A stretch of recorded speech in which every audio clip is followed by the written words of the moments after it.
Good afternoon and welcome to another episode of Tactical Police Leadership.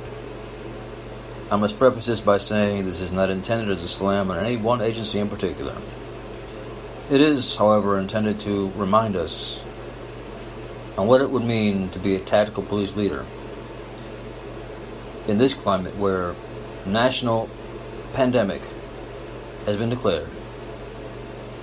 In other words, a national emergency has been declared and accepted, yet some agencies want to operate as if it's business as usual. Now, the burden of command is just that, a burden, but a burden that good commanders do willingly and don't take lightly. The first question you must ask is, does what I'm asking the patrol officer to do match the risk?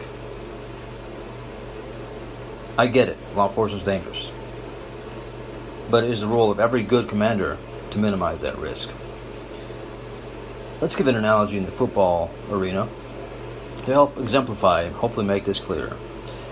Now, everybody in football knows that they're going to get hit at some point in their career.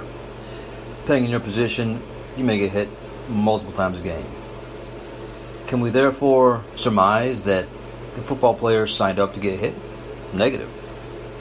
They signed up with the knowledge that they may get hit, but not to get hit. Now, how does the burden of command come into play here? Well, the quarterback kind of plays that role as he decides how to throw the ball to the receiver. You know, you've heard the term overexposing a receiver. A good quarterback, then, is going to do his best to ensure that the ball is thrown in a way that the receiver doesn't have to bend awkwardly or stretch awkwardly. Because you can imagine when bending or stretching awkwardly, impact will be of greater devastation than if the ball is thrown properly. Bringing this back to law enforcement. There is a safe way to deploy the troops, and there is a not so safe way of deploying troops. What would be wrong with viewing things as tactical police leaders and, let's say, a city that has buildings and structures throughout, whether it's in sectors, beats, whatever the subdivision is, spread the police force out in that area, assigning them to be inside one of those structures, and be a strictly calls for service department. I mean, think about it. Why are you having the patrol division patrol anyway? What are they going to do with the people they arrest that haven't committed major crimes? They can't take them to jail anyway. And jail's not taking them.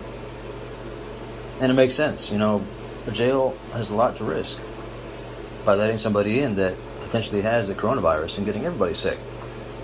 So that being said, there is a smarter way to carry the mission. Just remind us all as tactical police leaders that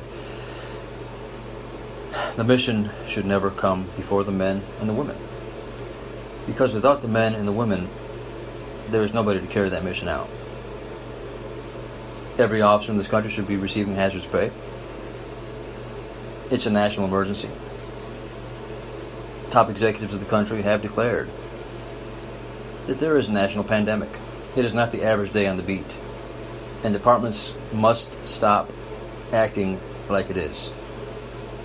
Again, this is not to slam any one particular agency. This is a call to consciousness, a call to all the tactical police leaders. Please step up and do the right thing.